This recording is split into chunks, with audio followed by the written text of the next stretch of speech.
Uncensored, no holds barred talk. 24 hours a day, 7 days a week. This is the Global Reality Radio Network.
Ladies and gentlemen, welcome to another live edition of the Global Reality right here on the Global Reality Radio Network with me, your host, Josh Reeves. Thanks for being with us here tonight.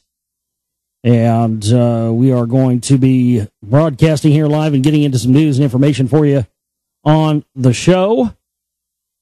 It is a Thursday night Moonbat edition with you here, and it is the 22nd of March into the 23rd of March, 2012.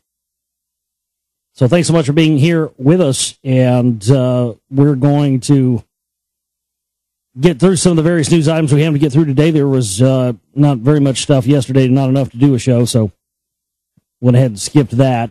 Not going to get up here and just regurgitate stuff just because I refuse to do that. But tonight we do have quite a few things to get into. We don't really have a whole lot of emails per se. Not as many as we sometimes do, but we love to have emails from each and every one of you out there, and love getting those and reading those here on the show for everybody. It's become a pretty big part of the show for us. So, I really enjoy always getting those and getting through those on the show here. GlobalRealityShow@gmail.com is my email address. That's GlobalRealityShow@gmail.com. I'm still working with this new setup here for my microphone and stuff, so bear with me as I continue to try out different things and try to see what sounds good and what works and what's coming through right and everything else. Hopefully this is sounding okay tonight. Just let me know if it's not. I know you guys are pretty good at that. My website where this broadcast originates from is theglobalreality.com. That's theglobalreality.com. You can find everything pertaining to my work up there. You can find the archives. You can find news, daily stuff that we post up there, archives, all my documentary films, and also you can also buy on Blu-ray and DVD my newest film, The Secret Right Volume 2, and I'm currently in production on a film that is going to be concentrating on lost civilizations in the United States, particularly in the South, that all seem to have very interesting similarities, and tying that in with the rock wall stuff and giants, and it's gonna be fucking epic to say the least. So that's what I'm doing right now. I've noticed that at the website, and periodically the Chip In website does this, but I haven't seen it do it this long. But for some reason, our Chip In banners are not showing on my website right now, and I don't know why that is. But I don't know how long that's been going on. Nobody sent me any messages saying it was like that. I don't go and look and see if that's really go and look and see if the Chip In banners are there or not. They're usually always there, so there's no reason for me to go see. Oh, hey, are the Chip In banners still there? But I was just happening to scroll down or something tonight when I was in the chat room. And I saw that there was the Chip In banners were basically not there, non-existent, and we haven't got anything. We haven't got anything in this week, so it made me wonder if those weren't working, and people, it was there last night. Yeah, I saw it, yeah. But I mean, I saw it last night too, but I just mean, I don't know if maybe it did that earlier in the week too, and I didn't know about it. I don't know. But I thought maybe something was up with that. But I mean, if you can't use that, you can use, we've had some of our regular supporters who support us all the time use the direct PayPal email address version, dayglow76 at yahoo.com, DAYGLOW 76 at yahoo.com. And you can put that email in under the send money tab, and you can choose like personal or something like that. And when you send it, there won't be any PayPal fees for either one of us. And that helps extraordinarily. So if you ever want to use an alternate version of the chip-ins or anything else, please, by all means, use that route. And maybe that's what was going on this week, since we hadn't got a one single donation this week. I just thought maybe some chicanery was going on there, mate. I don't know, but hopefully not. We'll see. But anyway, that's how you can support our work and help us out to meet our goal for the month. Both our goals for the month. We have the one for the bills, and we have the one for the initial funding of the film. So there that is. I don't think I have any, like I said, I don't think I have any emails tonight. I was kind of surprised. I was looking through here. Do I have any?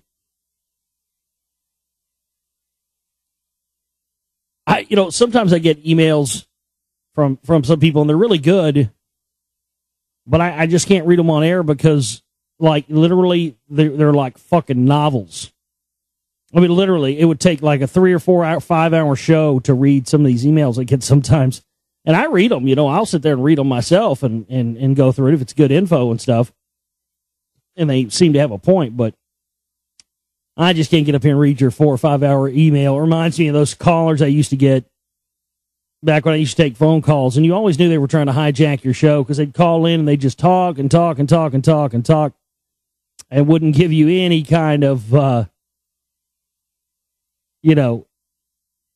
kind of leeway to even talk on your own show. It just became ridiculous.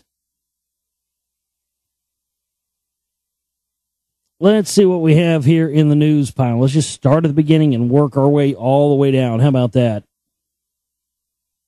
New temperature record confirms world has warmed 0.75 degrees Celsius since 1900 as NASA potato image shows how planet's gravity is changing as ice melts.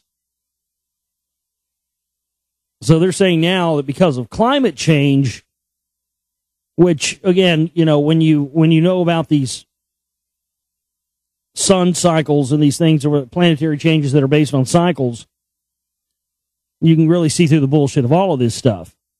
And that's what this is, but they're selling it to us as man-made stuff so they can tax us to pay for the bunkers and the underground bunkers and the, continuity of government horse shit to save their own asses that they're trying to build, just in case. Just in case. That's really what all that is. But they're saying now that this is actually changing the Earth's gravity. Well, think about this. If the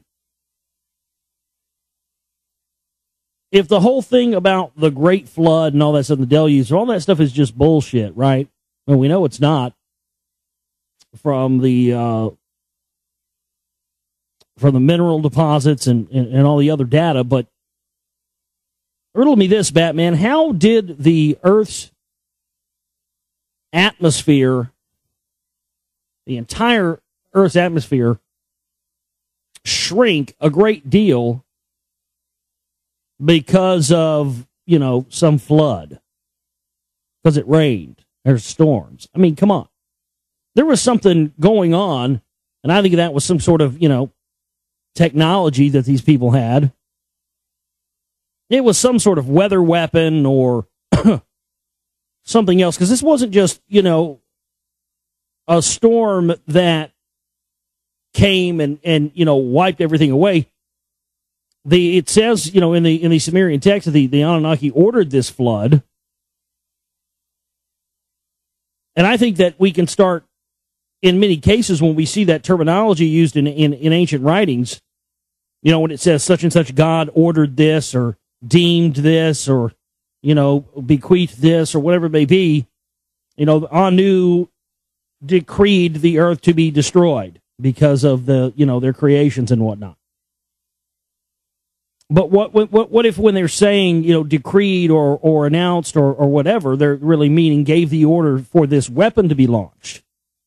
Because it's no secret these guys had all kinds of technology, all sorts of weapons, all sorts of tools and very advanced technology.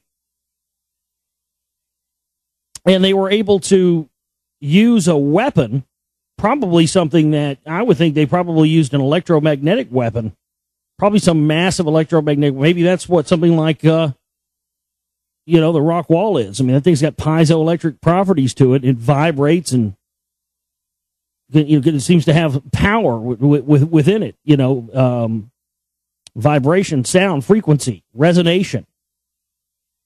I mean, did they have some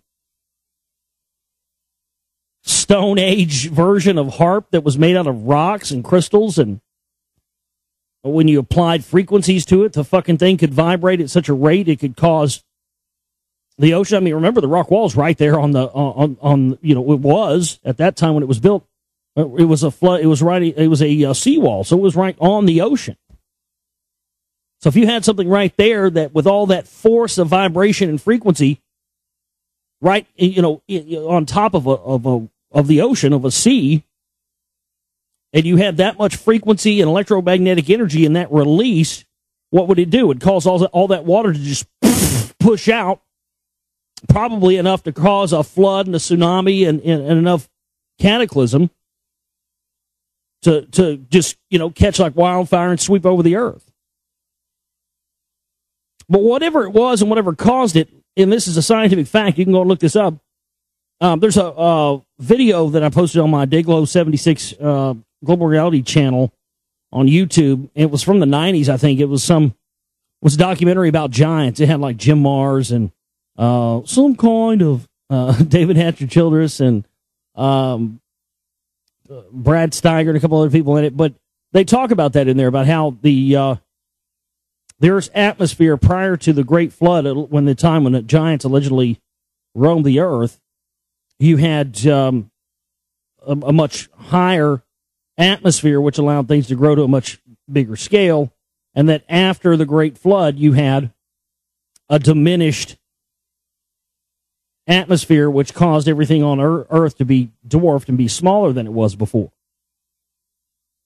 And you can't tell me that wasn't, you know, part of the weapon, part of the plan. Okay, you know, this is what we're going to do. We're going to launch this electromagnetic frequency weapon that will affect the entire electromagnetic field of the Earth, and it will reduce its atmosphere in such a way that if there are any survivors and anybody that we don't wipe out of these creations, they'll be miniature and dwarfed to the point where, you know, it won't matter. They'll be, you know, unusable anyway. And then, lo and behold, that exact scenario happens. And then what happens after that? Inky has to go get his dick wet again. Because, you know, then he's like, oh my God, see these, the perv comes out in him and says, oh, these are small. They're full, you know, they're full grown women, but they're small. Their bodies are small like children. And I'm Anunnaki. Oh my God, my penis is so large. Oh my God, I gotta get my dick wet up. You know, that's literally what was going on. That's why the giants, you know, saw the daughters of man and saw they were beautiful and mated with them. Fuck yeah, dude. These guys had colossal god dongs. You know? I mean, think of the scale. These guys are going in there ripping shit apart, man. Our whole fucking species was created on just destroying vagina. I mean, it's brutal, man. It really is the truth. I'm not even trying to be funny. I mean, my God. So, according to this article here, because of the climate changes that our Earth is going through, the planet's gravity is actually shifting with this. Now, that's interesting to me. Updated records of global temperature stretching back more than 160 years confirm the world has warmed by 0.75 Celsius since the 1900s, scientists said today. The new version of a Met Office temperature series dating back to 1850 adds information from weather stations in Africa and from Canada and Russia, where the Arctic is warming more quickly. The full data behind the study is to be available to prevent a repeat of the ClimateGate scandal, in which scientists were accused of editing climate data to suit their theories of global warming. The report comes in the wake of the release of NASA's GRACE gravity measuring satellite, which shows the deforming effect the melting ice has on Earth's gravity. Now this is interesting. So these are from their twin Grail. Remember that we talked about that a few months ago? The Grail satellites that they sent up. Now I think that's interesting as well. They call them the Grail. But according to the Grail gravity sensing satellite, this is what our gravity field looks like. That's pretty fucked up right there. The new record also addresses differences in the way sea surface temperature measurements have been made in the past. For example, water temperatures taken from buckets hauled on board ships or made from engine rooms of ships. Colin Morris, climate monitoring research scientist at the Met Office, said the new study brings together our latest and most comprehensive databases of land and marine temperature observations, along with recent advances in our understanding of how measurements were made at sea. These have been combined to give us a clearer picture of what the historical record can tell us about global climate change over the past 161 years. Updates have resulted in some changes to individual years in the nominal global mean temperature record, but have not changed the overall signal about warming since about 0.75 degrees Celsius since 1900. The latest study suggests that 2010 and 2005 were the warmest years on record, slightly warmer than 1998, which the Met Office and UAE's Climatic Research Unit had previously put as the hottest years. But the margin of error in the results means the years were all similarly warmer than average global temperatures. Right, but that's the scientists have already determined that again, that was the sun activity during those times were at peaks as well. But see, it's like they're trying to take the sun out of the equation when they're trying to sell you on their phony global warming bullshit. You know, it's like you're like, hello, what about the sun? And they go, shut up, you work for an oil company, you're a bastard, fuck you. But, you know, that's the problem is that you get these guys. I was talking about that conference a couple of years ago the other night. Another thing happened at that where, Tom DeWeese was there and some guys, from the John Birch Society, and they're getting up there talking about the Rockefellers are Gaia worshipers and global warming's fake. And Tom DeWeese gets up there talking about, phony climate change stuff. And yet, when, you look at Tom DeWeese and you look at the fact he's a CMP member and all this stuff, and then you find out that he's a lobbyist. He's for ExxonMobil. So it becomes very obvious when you see that, okay, this guy's out there, running the anti-global warming stuff for the big oil companies, which would be all well and fine if he was bringing up stuff about the sun and, these cycles of the sun and these peaks and valleys and everything else. None of that is ever brought up. It's just about what after the environmentalists. So again, just yet another case of no matter whether you're talking about left, right, doesn't matter. Neither one of them are there to provide you with any real knowledge or truth. Vatican bank account closed at J.P. Morgan. Image may be hurt. J.P. Morgan Chase is closing the Vatican's bank account with an Italian branch of the U.S. banking giant because of concerns about a lack of transparency at the Holy See's financial institution. Well, no, what they're worried about is the fucking paper trails. There's more paper trails now than there ever is. And with all the hacking and stuff that's going on now, it's very, it's a very good possibility that some hacker probably already has had access to this kind of data. But, if it just hadn't seen the light of day, but if it ever does, I mean, we may see things like, the paper trail, the funding coming from Vatican banks and who that's going to and what operations that's funding and world events that's going to, it'd be absolutely damning. So it's interesting to watch the rats scurry for the exit when the technology they created for control starts to have detrimental effects on their own agenda and their own control system. I mean, I just find that a very very interesting thing. But there's a coup going on in the priest class right now. There's a change of power going on. You're going to see that playing out over the next few months and year. Let's see what else we have here tonight.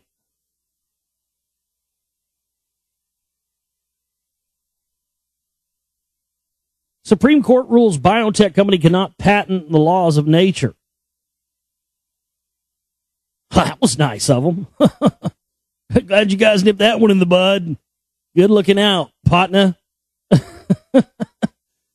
Oh, man, that's a hell of a headline.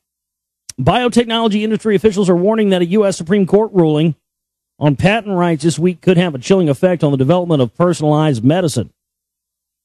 The Supreme Court rejected 2 patents covering medical tests for monitoring patients' blood, saying they are too similar to natural phenomenon to receive intellectual property protection. The Supreme Court rejected 2 patents covering medical tests for monitoring patients. Why did you put that twice in the article? Let's try that again. The patents were held by Prometheus Laboratories, a subsidiary of Swiss food maker Nestle. Now, whoa, stop right fucking there. Did I hear that right? Let's go back up to so the title of this article is Supreme Court rules biotech company cannot patent laws of nature. Great, I'm glad they can't patent the laws of nature. That'd be fucking terrible if they could do that. But it just goes to show you, somebody tried, didn't they? Some asshole really tried to do it. I mean, next somebody will be, trying to patent jerking off in a tube sock. You know? And every guy that fucking jerks off in a tube sock from now until the end of time will have to pay, their $1.50 to this conglomerate who just happen to be smart asses and go patent that. Like fucking Gene Simmons. He goes around doing all that shit. That motherfucking Jaime bastard. Yeah, his name really is Jaime. I think his real name's Jaime. Something like that. Jaime. I think is his real name. Anyway, he found out that OJ, the abbreviation for orange juice, wasn't patented, so he went and patented it. Now the motherfucker gets money from that shit. So, a company named Prometheus Laboratories, that's interesting. You got the movie for the prequel to Aliens coming out, Prometheus. A subsidiary of Swiss food maker Nestle was trying to patent the laws of nature. My God, man, who needs science fiction? Read the fucking news. The unanimous Supreme Court decision said laws of nature, natural phenomenon, and abstract ideas are not patentable. Well, that's wonderful. It's good to know at least one person somewhere still has their head halfway fucking screwed on straight. Under provisions of the U.S. Patent Act, to be covered by a patent, an application of a law of nature must do more than simply state the law of nature while adding the words apply it. It must limit its reach to a particular inventive application of the law, said the decision written by Justice Stephen Breyer. The claims are consequently invalid, said the court's decision, reversed an earlier ruling of the U.S. Court of Appeals of the Federal Circuit. The patents covered a method developed by Prometheus Laboratory for adjusting dosages of thorapine treatment for patients with immune system diseases such as Crohn's disease, a chronic intestinal inflammation. The doses must be adjusted precisely to ensure the drug is effective and avoid side effects. The Supreme Court said the Prometheus patents merely followed natural laws by establishing a link between levels of certain chemicals in the blood and too high or insufficient dosages of thiopurine. Officials from the $4 billion a year biotechnology industry say the court's decision could remove incentives for development of other personalized medicinal devices. Well, that's good. It's good they struck that down. I'm glad somebody's got their head screwed on halfway straight. Yay!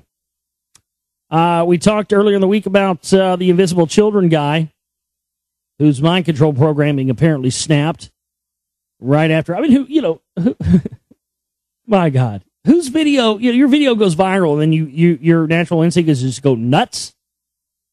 And they said, oh, he's being released. No, it's no big deal. Well, no, they've been a lot of stuff going on here. I think they thought they were going to get this guy back into the, back into the MK Ultra box. I think he snapped and he's broke and he's not going to go back. Invisible Children filmmaker Jason Russell, who created the viral Coney 2012 video, will remain in the hospital for several weeks for what his wife has described as reactive psychosis. Reactive psychosis. I don't know about you, but where I'm standing at, what I know about this stuff, reactive psychosis to me sounds like a nice way of saying your mind control programming broke down. Because that's the kind of behavior that happens when it breaks down. In a statement released Wednesday, his wife and other family members said they believe this condition caused him to act strangely last week, ranting and roaming around a San Diego street in the nude. Total mind control snap. Total. The family said the treatment could take months. I love this. Right when this drops, he's conveniently incapacitated and can't be seen or, you know what I mean? All of a sudden a crisis happens. That way he can't do interviews or be questioned on the street about this stuff and ask the tough questions about the connections to this and the agenda of this. See how this is going? So, whether or not he really did snap and his mind control programming really did break down, regardless of that, they very well could just be staging this whole thing to have this guy be on the lam because, of course they're waiting for it all to die. Think that it's going to just die down. But there's been a lot of people buying into this stuff, man. It's really, really sad to see how easily led people can be towards something that they're told to be concerned about.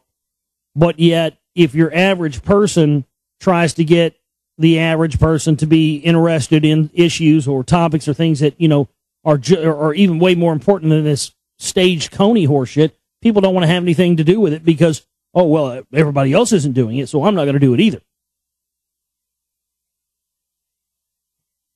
Interesting.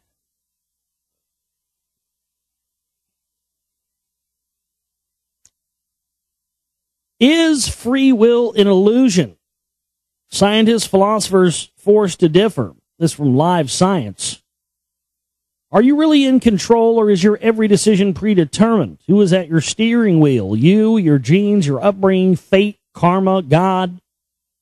A hot topic for several thousand years, the question of whether free will exists may never be settled to everyone's satisfaction.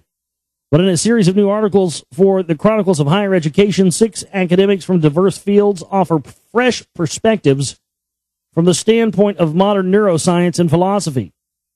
Ultimately, they voted 4-2 in favor of the position that free will is merely an illusion. How can you say that free will is either one? I always felt that free will was something that you either exercise or you don't. Not something that is an illusion or something that's concrete and material. I mean, it's just things are not as black and white as that. But again, science and religion always want to keep us in this. It's a black and white argument, just like society wants to keep us in this. It's a black and white argument with races. You see, they want to keep us in black and white arguments about anything, whether it's about race or not. When free will is you being able to exercise your free will to live how you want to live. And the only thing that's an illusion about that is the illusion that you are exercising free will or you're free when you are doing what you're told by the intelligentsia, the establishment, and whatever else it may be, authority figures, what have you. So free will is not something that you can put a price tag on or put a measurement on. And to say whether it exists or not, it only exists to the people who exercise it. And how do you even know what free will is when you don't even see the invisible chains that are around you at all times, keeping you from ever even seeing your fullest potential.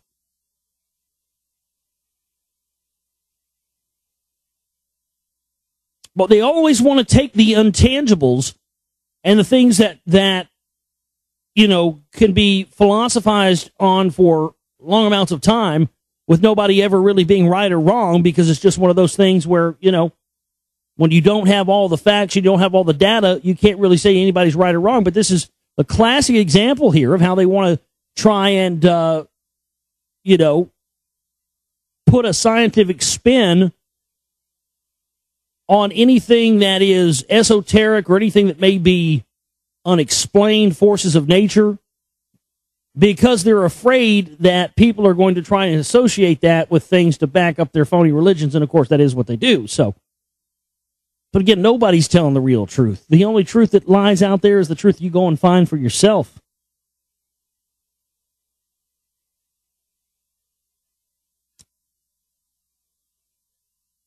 Hazmat teams called to Joshua Tree National Park. I've seen this buzzing around the internet. People have been saying, "Oh my God, this is where they're releasing the zombie gas. Turn us all into fucking zombies." I don't know if you looked around lately. We're already all fucking zombies. You know, everybody always talks about, oh, zombie apocalypse this, blah, blah, blah, blah, blah. Everybody's obsessed with zombies and zombie movies and blah, blah, blah, blah, blah. Hey, man, you think there's going to be a zombie apocalypse? I've had people ask me, like, hey, man, you think there's going to be a zombie apocalypse? I go, there already has been. It's going on right now. Haven't you looked around? They look at me like I'm out of my fucking mind when I say that. I tell you what, you want to know if the zombie apocalypse is on right now? Do me one thing and one thing alone. Get in your car, drive to the closest Walmart, get out, go inside, and walk around for 20 minutes. I guarantee you, before the first 10 minutes is up, you'll be heading for the hardware section, getting an axe, and maybe, well, they don't sell guns or ammo at Walmart, I don't think, anymore. I don't know, just get whatever you can and get something sharp, get a machete, and get ready to start slicing heads. Because the zombie apocalypse has been here for a while. There are fucking zombies everywhere out there, everywhere you go, driving around in fucking cars. My God, they let these fucking zombies drive cars these days. What the fuck's going on with that? Literally, I mean, I literally be out, you know, out and about sometimes and see, I mean, there's fucking zombies driving cars, dude. And they'll just, they'll blow past your ass like they're going to fucking hit you and then get out of the car after the wreck and jump out and, you know, eat your fucking brains.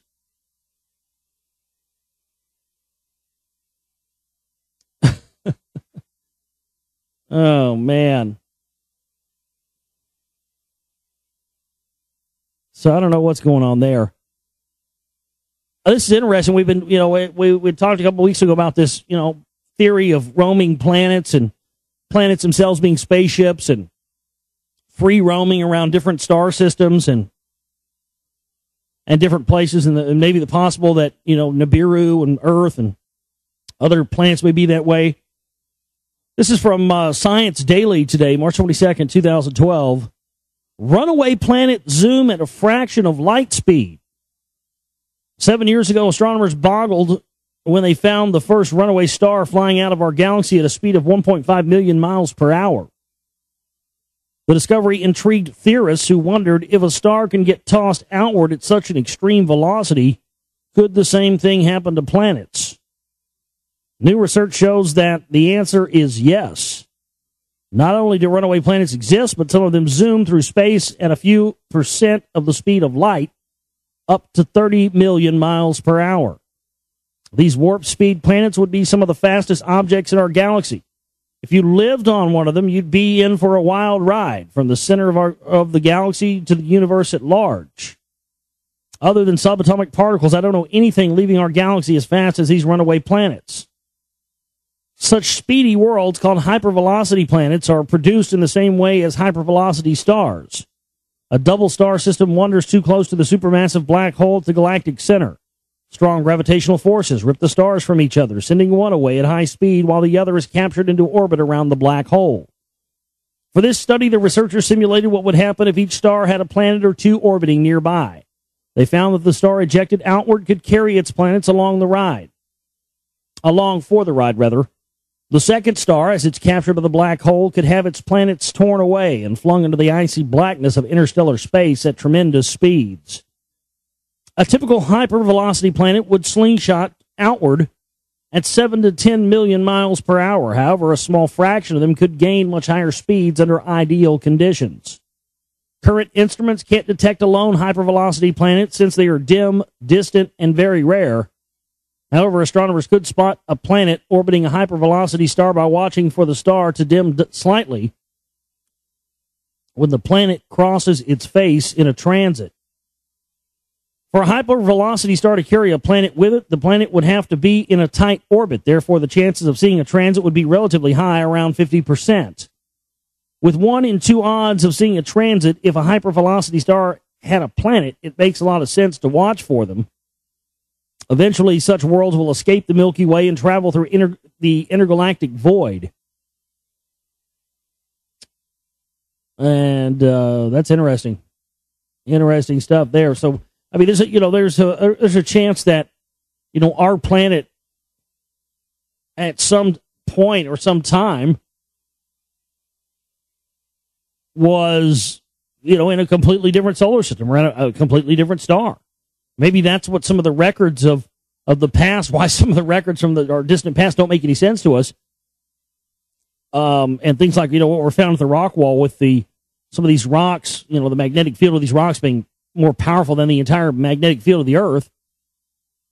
Maybe that magnetism was caused when we were orbiting, around a binary star system.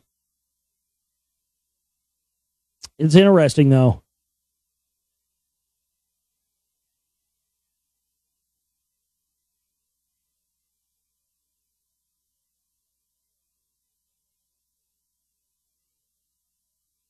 Oh, let's see what else we have.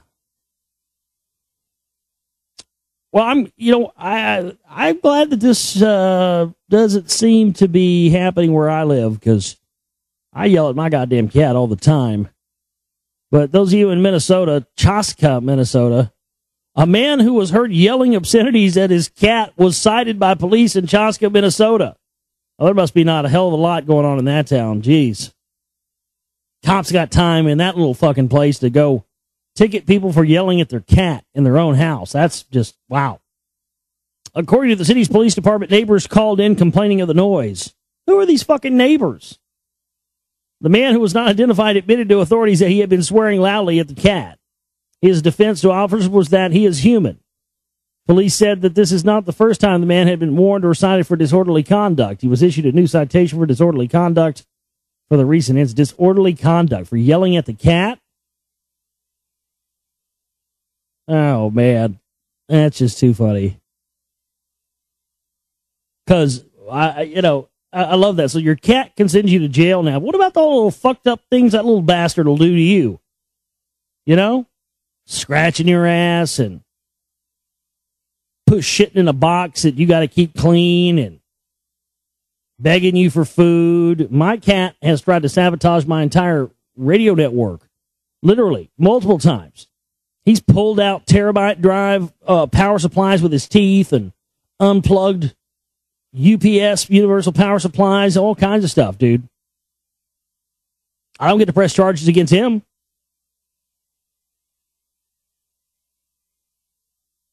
Oh man, you always love this. They're really ramping up the fear monger. Let me make something clear for all the people out there. I've been seeing this going around.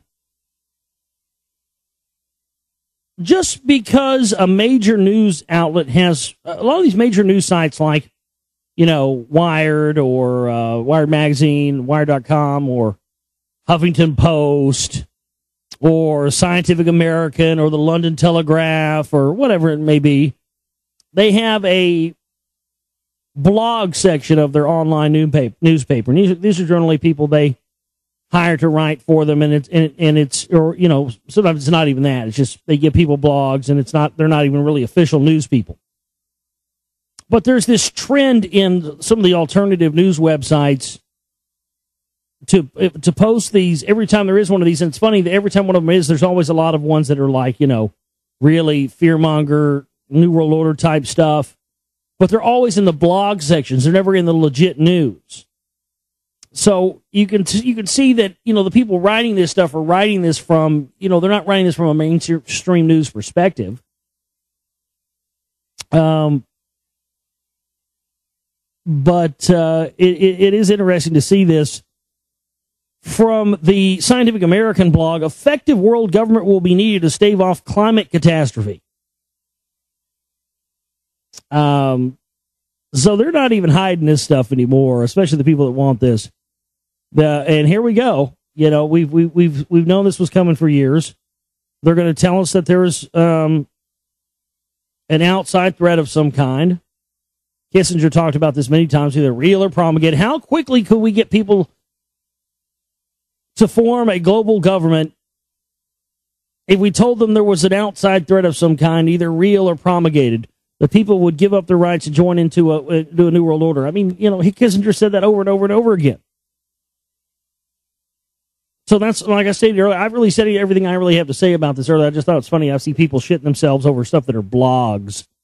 These are blogs. These are not, the big-time legit writers. So you got to be careful not to shit yourself and make sure you wipe afterwards when you see some of these stuff sometimes that aren't, actual news articles.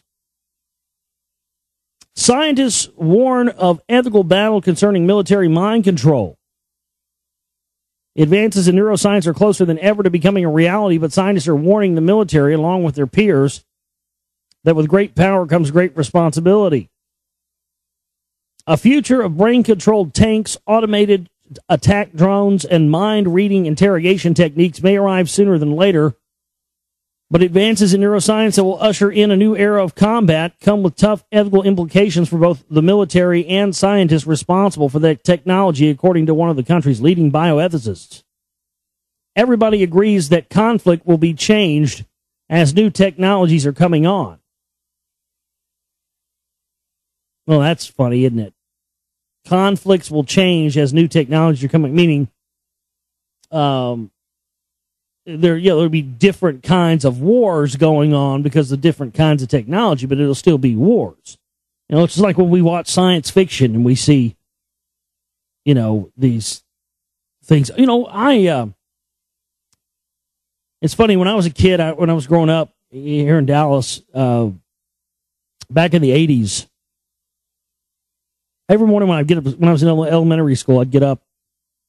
And this is long, you got to remember, this is long before you had, sort of the genre of anime and all that. But there was this cartoon that used to come on, and I watched it from the first episode. My dad actually watched some of it with me.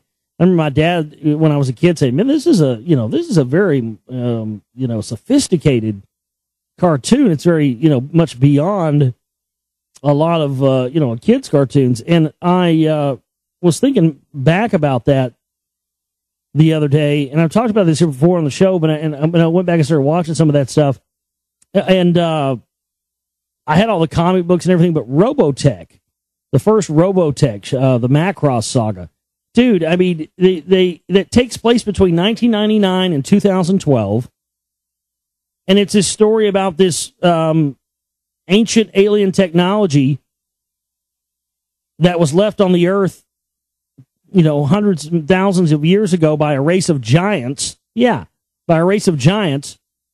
The countries of the world unite together when they find this technology, and they create this technology out of it that they're going to use as weapons, called Robotech technology, which enables you to be able to, have a plane that turns into a robot and back again. And when they get this thing fired up, it had like this built-in mechanism in it. When the ships got close and it fired, and then the next thing you know, here comes these giants. It's interesting. They call them the Zentradi, very close to Anunnaki. Zentradi. Yeah, they were a race of giants. They had real deep voices, echoey voices.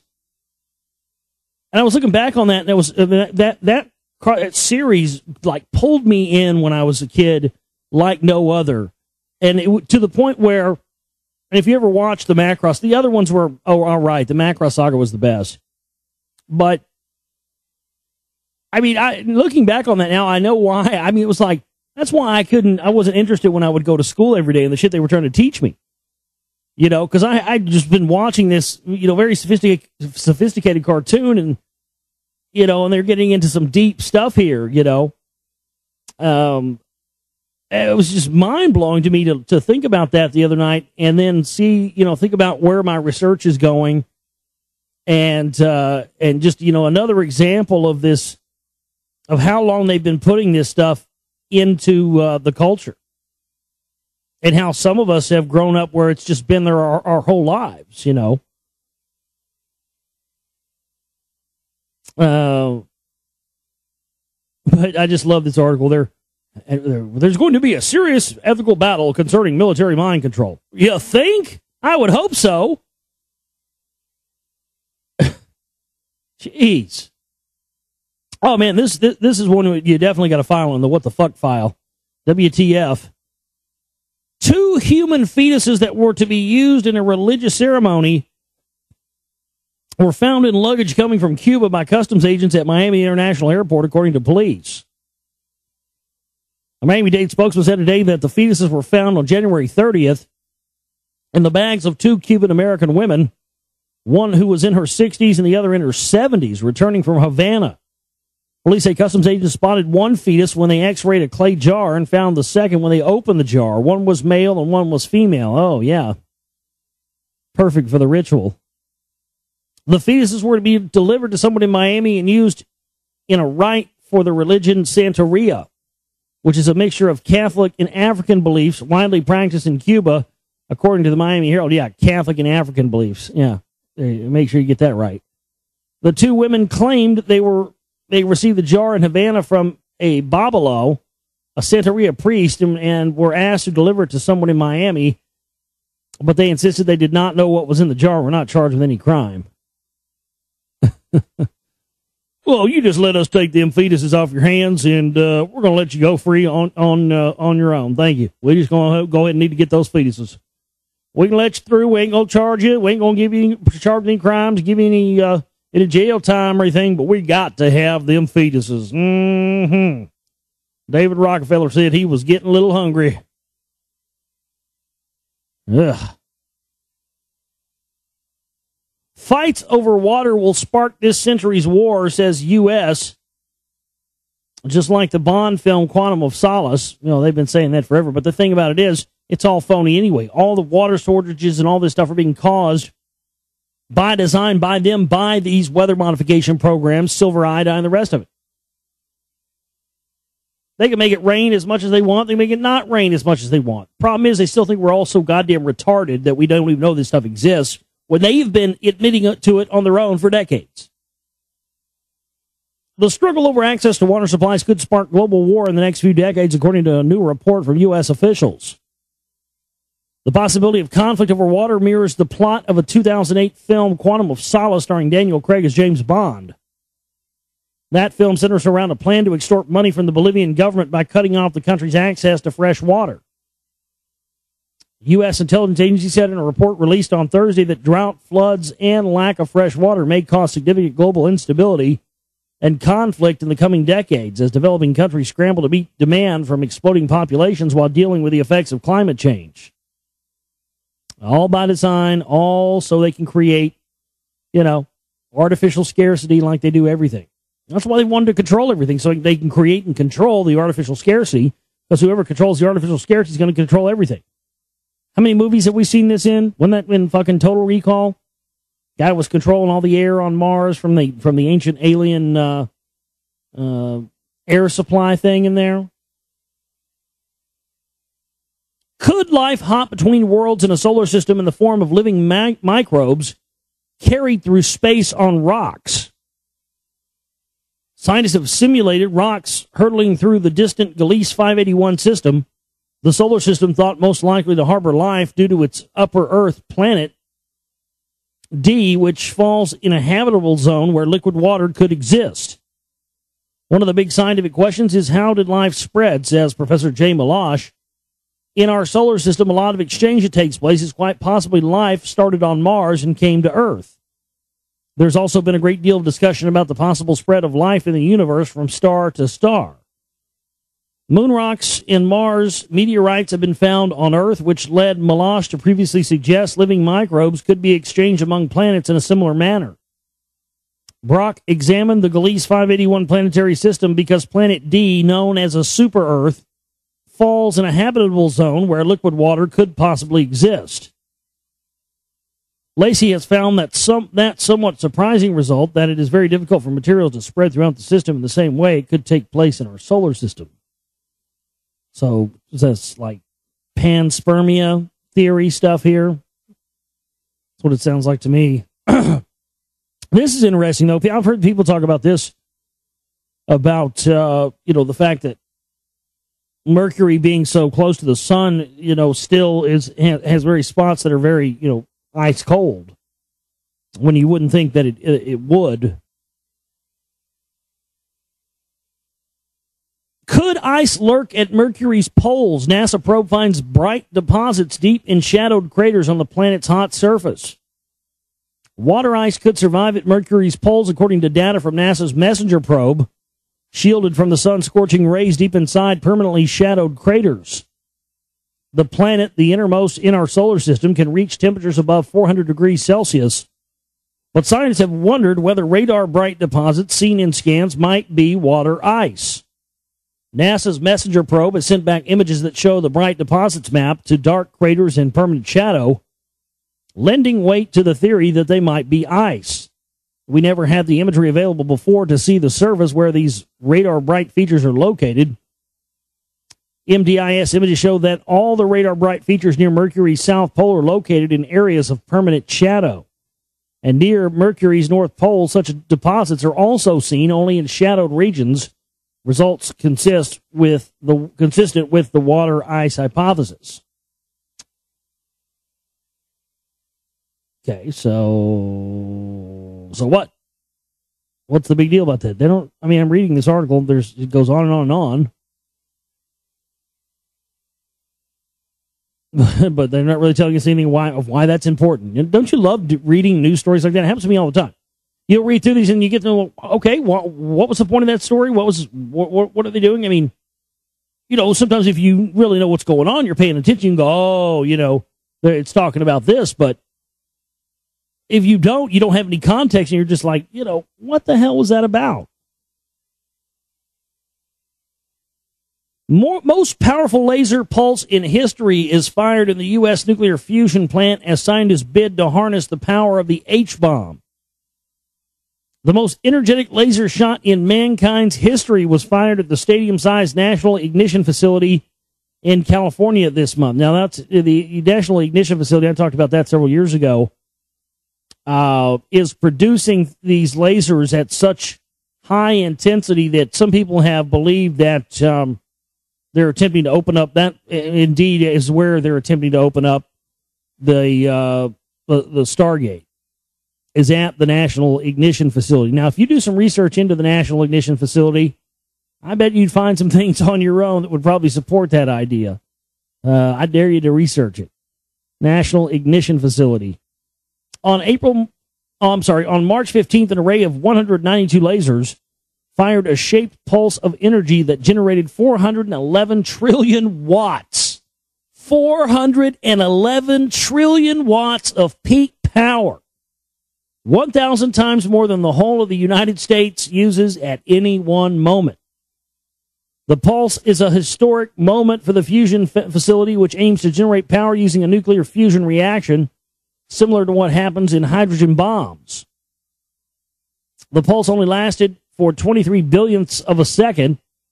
The laser array was not firing at a target, but within 2 years, scientists will fire the 192 lasers at a 1 millimeter pellet of hydrogen.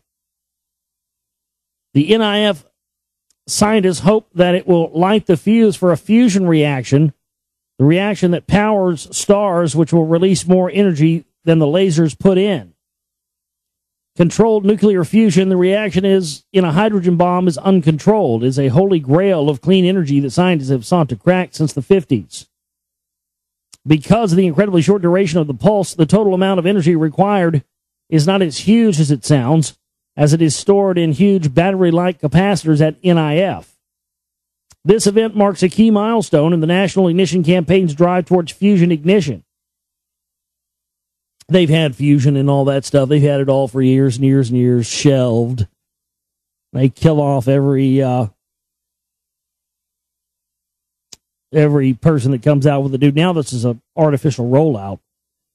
They'll probably roll this out in the middle of Obama's second term, right when things are starting to get really bad, and claim that, just like the Messiah that he is, that he, got Osama bin Laden and all this other stuff. He's going to bring us cold fusion. Yes. Yeah. Well, they've had that for years. Space experts are trying to solve the mystery of a UFO fragment which crashed close to a village in Siberia. Locals insist the metallic object, which resembles a large rubbish bin, fell from the skies, but initial checks by experts have concluded it is neither from a rocket nor a missile. It is now under police guard as interest in the visitor intensifies. Weighing 200 kilograms and around 2 meters in height, locals fixed it to a trailer and took it across the snow to the village where local inspectors checked it. The object found is not related to space technology. A final conclusion can be made after a detailed study of the object by experts. Locals insist the metallic object, resembling a large shiny rubbish bin, fell from the skies. The object is 6 feet long, and it is at least partially made of titanium steel. And they said it's not from a rocket. It's not from anything. They don't know what it's from. It's probably from something they, are not telling us they have. That's one of their most favorite things to do.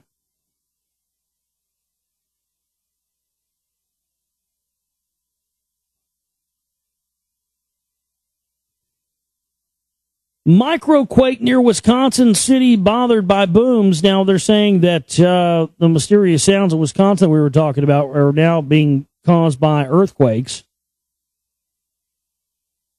But how can an earthquake cause something to happen for that long of a period of time? A minor earthquake occurred this week near the eastern Wisconsin city, where researchers have been investigating a series of unexplained booming sounds, federal geologists said Thursday. The U.S. Geological Survey said the 1.5 magnitude earthquake struck Tuesday just after midnight in Clintonville, a town of about 4,600 people, about 40 miles west of Green Bay. Geophysicist Paul Caruso told the Associated Press that loud booming noises have been known to accompany earthquakes. It is possible the mysterious sounds that the officials have been investigating are linked to the quake, he said. Earthquakes can generate seismic energy that moves through rock at thousands of miles per hour, producing a sonic boom when the waves come too close to the surface.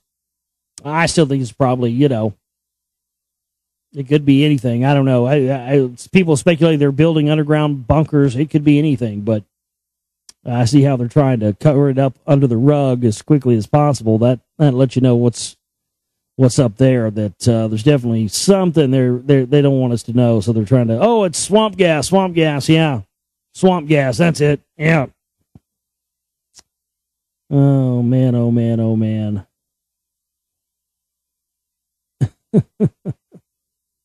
It just continues to be out of fucking control, doesn't it?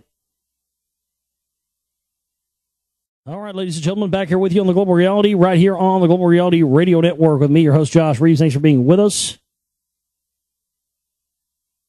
And we're going to be getting into our continued series of reading of Zachariah Sitchin's The End of Days. We're almost done. Not much farther to go here, so we're going to be getting into that with you here on the broadcast tonight. Thanks to everybody out there for being with us. If you're listening on a YouTube video later on or an archive show, wherever you're listening, however you're listening, thanks so much for joining us and being a part of what I'm trying to do here with the information. And thanks to everybody's comments, a lot of people have now seen the complete Secret Right Volume 2, and it clicked for a lot of people the way it clicked for me after they saw the film. You know, people are now like, oh man, you know, everything that they had been suspicious of, they're now saying, oh yeah, you know, I definitely see why this is relevant. So thanks to everybody out there who has had the stones, the courage, the balls to to look at that information and then try to get other people to look at it as well. That's there's far fewer of you out there doing that than there should be, but the fact of the matter is that it's going to spread, and I just I continue to be hopeful that at some point, the resources will present themselves. It'll enable us to be able to get that film. So I'm not giving up on getting that film out to a wide audience. I mean, I still want to get it on iTunes and Netflix, just because I know that'd be a huge thing for us. But it's like $1,500 to do that. But and I'm really trying to put all my resources I have now towards the new film and the new project. But I'm still not giving up on that because I really want it to reach a wide audience. But just thanks to everybody out there who continues to support what we do and what I'm trying to do here. And I thank you so much. And we have a goal set for the new film. We need to meet that. And that's our immediate goal for that for now. So there you go. TheGlobalReality.com is my website. That's where you can support our work. You absolutely can't use PayPal. We have a P.O. box there as well. All right, let's burn through some of this. We're getting close to the end now. That the Anunnaki came and went during a window of opportunity when Nibiru arrived at perigee, nearest the sun and thus closest to the Earth and Mars, is so obvious that some readers of mine used to simply deduct 3600 from 4000 as a round date for Anu's last visit, resulting in 400 BCE, or deduct 3600 from 3760 when the Nippur calendar began, as the Maccabees did, and arrive at 160 BCE. Either way, the next arrival of Nibiru is way in the distant future. In fact, as the reader now knows, Nibiru arrived earlier, circa 560 BCE. When considering that digression, one must keep in mind that the perfect SAR 3600 has always been a mathematical orbital period. Because celestial orbits of planets, comets, asteroids digress from orbit to orbit due to the gravitational tug of other planets near which they pass. To use the well-tracked Halley's Comet as an example, its given period for 75 years actually fluctuates from 74 to 76. When it last appeared in 1986, it was 76 years. I remember that. I was 10. I remember we went out camping or something for the weekend, and you could actually see it with binoculars. I remember getting to see it, and I remember people saying, well, remember this, because it won't be around for another, you remember when you saw Halley's Comet? I remember it was a big deal, So yeah, I saw Halley's Comet. It'll come again when I'm 86 years old, if I haven't already shuffled off this mortal coil by then. But I guess with the live extension technologies we got now, I just might see it. You never know, right? Oh, man. I doubt I'll ever be able to afford any of that. Extend Halley's digression in Nibiru 3600, and you get a plus-minus variant of about 50 years each way.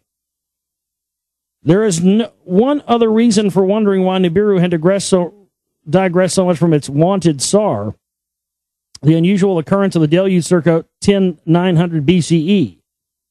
During its 120 SAR before the deluge, Nibiru orbited without causing such a catastrophe. Then something unusual happened that brought Nibiru closer to Earth. Combined with the slippage conditions of the Ice Age sheet covering Antarctica, the deluge occurred. What was that something unusual? Well, that's synchronistic. That's what I was just talking about. Something happened that was unusual, because whatever it was caused our atmosphere to shrink so that there could no longer be anything large. I mean, it sounds like some ancient-ass eugenics, doesn't it? Sounds like Al Gore was running around back in those days, the deluge days or something. Well, I think what we have to do when we have this flood is to make sure that nobody can ever grow big again. Because if people don't grow big again,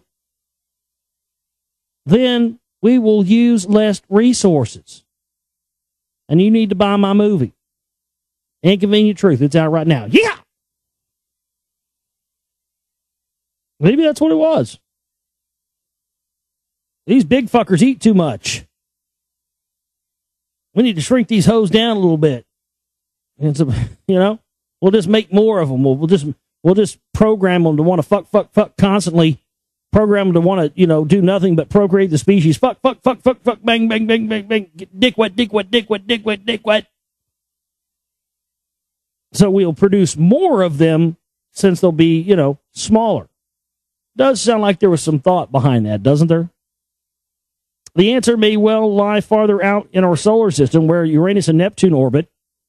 Planets whose many moons include some that inexplicably orbit in an opposite retrograde direction than the way Nibiru orbits.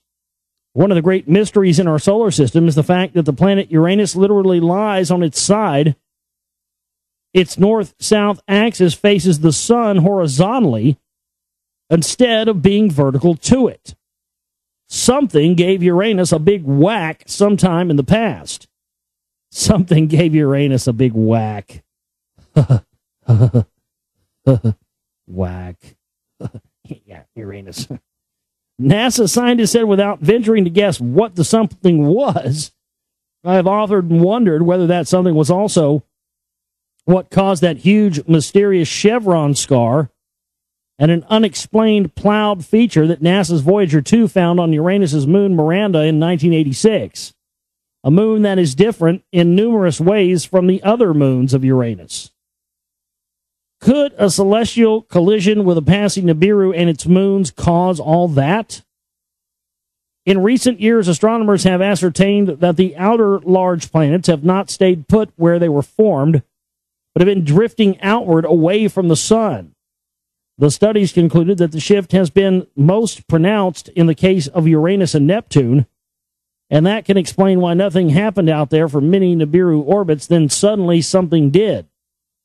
It is not implausible to assume that on its deluge orbit, Nibiru encountered the drifting Uranus, and one of Nibiru's moons struck Uranus, tilting it on its side. It could even be that the strike weapon was the enigmatic moon Miranda, a moon of Nibiru, striking Uranus and ending up captured to orbit Uranus. Such an occurrence would have affected the orbit of Nibiru, slowing it down to about 3,450 Earth years, rather than 3,600, and resulting in a post-diluvial reappearance schedule of circa 7,450, circa 4,000, and circa 550 BCE. If that is what had happened, it would explain the early arrival of Nibiru in 556 BCE and suggest that its next arrival will be circa AD 2900. For those who associate the prophesied cataclysmic events with the return of Nibiru or Planet X, to some, the time is not at hand. But any notion that the Anunnaki limited their comings and goings to a single short window at the planet's perigee is, however, incorrect. They could keep coming and going at other times as well.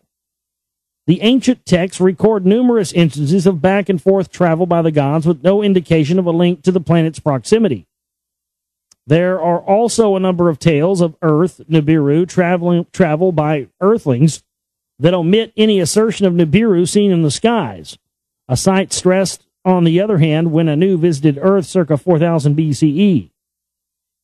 In one instance, Adapa, son of Enki, by an Earthling woman who was given wisdom but not immortality, paid a very short visit to Nibiru, accompanied by the gods Dumuzi and Ningishita, and Enoch, emulating the Sumerian Edmuranki, also came and went twice in his lifetime on Earth. This was possible in at least two ways, as shown in the drawing. One, by a spaceship accelerating on Nibiru's incoming phase from point A, arriving well ahead of perigee time. The other by accelerating a spacecraft during Nibiru's outbound phase, falling back toward the sun and thus to Earth and Mars. A short visit to Earth like the one by Anu could take place by combining A for arrival and B for outbound departure. A short visit to Nibiru, as by Adapa, could take place by reversing the procedure, by leaving Earth to intercept Nibiru at A and departing from Nibiru at B for the return to Earth, and so on. A return of the Anunnaki at a time other than the planet's return can thus take place. And for that, we are left with the other cyclical time, zodiacal time. I have called it, in when time began, celestial time, distinct from yet serving as a link between earthly time, our planet's orbital cycle, and divine time, the clock of the Anunnaki's planet. If the expected return will be of the Anunnaki rather than of their planet, then it behooves us to seek the solution to the enigmas of gods and men through the clock that has linked them, the cyclical zodiac of celestial time. It was invented, after all, by the Anunnaki as a way to reconcile the two cycles. Their ratio, 3600 for Nibiru, 2164 zodiacal age, was the golden ratio of 10:6. It resulted, I have suggested, in the sexagesimal system on which Sumerian mathematics and astronomy were also based. Berosus, as we have mentioned, deemed the zodiacal ages to be the turning points in the affairs of gods and men, and held that the world periodically undergoes apocalyptic catastrophes, either by water or by fire, whose timing is determined by heavenly phenomena. Like his counterpart, Mantheo, in Egypt, he also divided prehistory and history into divine, semi-divine, and post-divine phases. With a grand total of 2,160,000 years of the duration of this world, this wonder of wonders is exactly 1,000 a millennium, zodiacal ages. Scholars studying ancient clay tablets dealing with mathematics and astronomy were astounded to discover that the tablets used the fantastic number of 12,960,000 as a starting point. They concluded that this could only be related to the zodiacal ages of 2,160, whose multiples result in 12,960. A wonder of wonders, the fantastic number with which these ancient lists begin, 12,960,000, is a multiple of 2,160 by 6,000, as in the divine 6 days of creation. That major event within the affairs of the gods affected the affairs of men, and were linked to the zodiacal ages, and it has been shown throughout this volume of the Earth Chronicles. As each age began, something momentous took place. The age of Taurus signaled the grant of civilization to mankind. The age of Aries was ushered in by the nuclear upheaval and ended with the departure. The age of Pisces arrived with the destruction of the temple and the beginning of Christianity. Should one not wonder whether the prophetic end of days really means end of the zodiacal age? Well, that's the best question I've ever heard Zechariah Sitchin ask right there. Were the times and a half of Daniel simply a terminology referring to zodiacal ages? I'll tell you this. The Temple of Hathor at Dendera, which is one of my, big long-term, big life projects, bucket list things to do. I want to make a film and travel to Egypt and go to the Temple of Hathor and write a book about it and do the whole deal. Because it just hasn't been covered. And if you ever want proof that there was extraterrestrial involvement in mankind, you needn't look any further than the Temple of Hathor at Dendera. It has a zodiacal wheel on the ceiling, way high up there, that predates astronomy by like 5,000 years. It's built to the scale of giants. And, I mean, it's just amazing when you see the scale of it, when you see somebody. There's this great picture, and I'll see if I can find it. There's a great picture of this guy, Egyptian guy, standing in or sitting down next to one of the pillars, some of the pillars inside of the Temple of Hathor, Dendera, in Egypt. And it's just amazing because the guy looks here, I got it. You can just see how massive these structures are.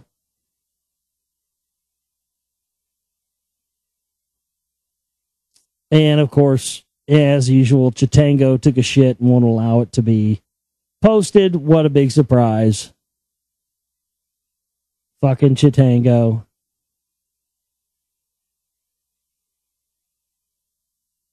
Anyway, yeah, that's what your Temple Hathor Dendera. Google image that shit and go look at it for yourself. Let's see where I left off here.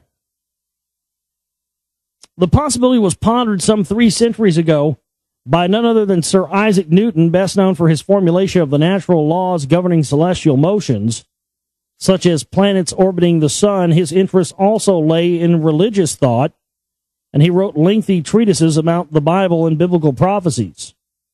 He considered the celestial motions that he formulated to be the mechanics of God. And he strongly believed that the scientific discoveries that began with Galileo and Copernicus and were continued by him were meant to happen when they did. This led him to pay particular attention to the mathematics of Daniel. In March 2003, the British Broadcasting Corporation, BBC, startled the scientific and religious establishments with a program on Newton that revealed the existence of a document, handwritten by him on front and back, that calculated the end of days according to Daniel's prophecy. Newton wrote his numerical calculations on one side of the sheet, and his analysis of the calculations as 7 propositions on the paper's other side. A close examination of the document, a photocopy of which I am privileged to have, reveals that the numbers that he used in the calculations include 216 and 2160 several times. A clue to me to understand what his line of thought was. He was thinking of zodiacal time. To him, that was the messianic clock. He summed up his conclusions by writing down a set of 3, not before and not later than timetable for Daniel's prophetic clues. Between 2132 and 2370, according to one clue given to Daniel, between 2090 and 2374, according to a second clue, between 2060 and 2370 for the crucial time, times, and half time. Sir Isaac Newton predicted that the world would end in the year 2060, the BBC announced. Not exactly, perhaps, but as the table of zodiacal ages in an earlier chapter shows, he was not far off of the mark in 2 of his not earlier than dates of 2060 and 2090. The original cherished document of the great Englishman is now kept in the Department of Manuscripts and Archives of the Jewish National and University Library in Jerusalem. A coincidence?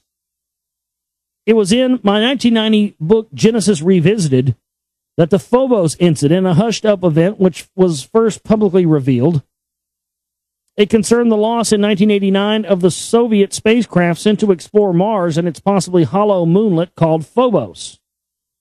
Oh, yeah, they saw the shadow appear right before you could see the shadow appear on the surface of Mars right before their spacecraft went tits up.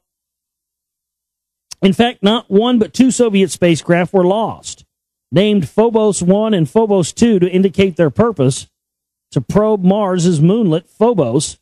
They were launched in 1988 to reach Mars in 1989. Though a Soviet project, it was supported by NASA and European agencies. Phobos 1 just vanished. No details or explanation were ever publicly given. Phobos 2 did make it to Mars and started to send back photographs taken by two cameras, a regular one and an infrared one. Amazingly or alarmingly, they included pictures of the shadow of a cigar-shaped object flying in the planet's skies between the Soviet craft and the surface of Mars. Yeah, I've seen it. It indeed did catch something there right before it went tits up. The Soviet mission chief described the object that cast the shadow as something which some may call a flying saucer. Immediately, the spacecraft was directed to shift from Mars orbit to approach the moonlet and from a distance of 50 yards bombard it with laser beams. The last picture Phobos 2 sent showed a missile coming at it from the moonlet. Immediately after that, the spacecraft went into a spin and stopped transmitting, destroyed by the mysterious missile. The Phobos incident remains officially an unexplained incident. In fact, right thereafter, a secret commission on which all the leading space nations were represented sprang into action. The commission and the document it formulated merit more scrutiny than they received, for they hold the key to understanding what the world's leading nations really know about Nibiru and the Anunnaki. The geopolitical events that resulted in the secret group's formation began with the discovery in 1983 of a Neptune-sized planet by RAS, NASA's infrared astronomical satellite, which scanned the edges of the solar system not visually, but by detecting heat-emitting celestial bodies. The search for a 10th planet was one of its stated objectives, and indeed it found one, determining that it was a planet because, detected once and then again 6 months later, it was clearly moving in our direction. The news of the discovery made headlines, but was retracted the next day as a misunderstanding. In fact, the discovery was so shocking that it led to a sudden change in U.S.-Soviet relations. A meeting and an agreement for space cooperation between President Reagan and Chairman Gorbachev, and public statements by the president at the United Nations and other forums that included the following words, pointing heavenwards with his finger as he said them. Just think how easy his task and mine might be in these meetings that we held if suddenly there was a threat to this world from some other species from another planet outside in the universe. I occasionally think how quickly our differences would vanish if we were facing an alien threat from outside this world. The working committee that was formed as a result of these concerns conducted several meetings in leisurely consultation until the March 1989 Phobos incident. Working feverishly, it formulated in April 1989 a set of guidelines known as the Declaration of Principles concerning activities following the direction of extraterrestrial intelligence. Wow. The Declaration of Principles concerning activities following the detection of extraterrestrial intelligence, by which the procedures to be followed after receiving a signal or other evidence of extraterrestrial intelligence were agreed. The signal, the group revealed, might not be simply one that indicates its intelligent origin, but could be an actual message that may need decoding. The agreed procedures included undertakings to delay disclosure of the contact for at least 24 hours before a response is made. This was surely ridiculous if the message had come from a planet light years away. No, the preparations were for a nearby encounter. To me, all these events since 1983, plus all the evidence from Mars briefly described in previous chapters, and the missiles shot out from the moonlet Phobos indicate that the Anunnaki still have a presence, probably a robotic presence, on Mars, on their Olden Way station. They could indicate forethought, a plan to have a facility ready for a future revisit. Put together, it suggests an intent for a return. To me, the Earth-Mars cylinder seal is both a depiction of the past and a foretelling of the future, because it bears a date indicated by the sign of two fishes, the age of Pisces. Does it tell us? What does it tell us? What had taken place in a previous age of Pisces will be repeated again in the age of Pisces. If the prophecies are to come true, if the first things shall be the last things, If the past is the future, the answer has to be yes. We are still in the age of Pisces. The return, the signs say, will happen before the end of our current age. So that's the end of that chapter. We have the postscript now. In November 2005, a major archaeological discovery was made in Israel. While clearing the ground for a new structure, the remains of an ancient large building came to light. Archaeologists were summoned to supervise careful excavation.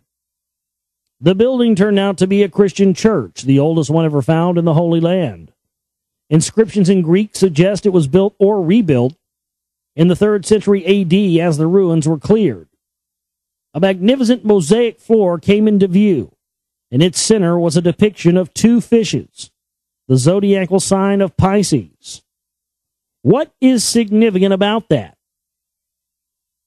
The site of the discovery is Megiddo, at the foot of Mount Megiddo, Har Megiddo. Another coincidence. What he doesn't tell you here is where those 2 fishes are at. Where that's at. They actually go there in the show Legend Quest on Sci-Fi. And it's funny, they wouldn't let them uncover it and stuff, but guess where that Megiddo site is where the 2 fishes are? It's inside of a maximum security prison. I mean, you think it's bad they're built an entire town on top of a rock wall. In Israel, they built a fucking maximum security prison on top of Megiddo, on top of where these, the oldest symbol of these fish are. And of course, they go on and do some other disinfo bullshit in the show, but wow. So that's it, man. That's it. We're completely done. That is the end of Days by Zachariah Sitchin, and I enjoyed reading it. Hope you enjoyed reading it. I don't agree with everything in it, but I don't agree with everything of anybody. But I did enjoy reading it, and I'll be making my decision in the next few days of what my next reading is going to be, and we'll be moving on from there. TheGlobalReality.com is my website. We haven't got any support, any donations in at all this week, not one single penny, and we have to be able to live and continue and survive and do this work every day, and I'm working day and night continuing to put together all this rock wall stuff, and it's going to be a doozy. So help us out with the chipping banner for the bills for the month if you can. Help us out with the one for the rock wall film if you can. Either way, we appreciate everybody out there continuing to support what we do here, and we hope you'll continue to spread the word. My name is Josh Reeves. I love each and every one of you, and we will see you tomorrow for the broadcast. You guys have yourselves a great one. Take care.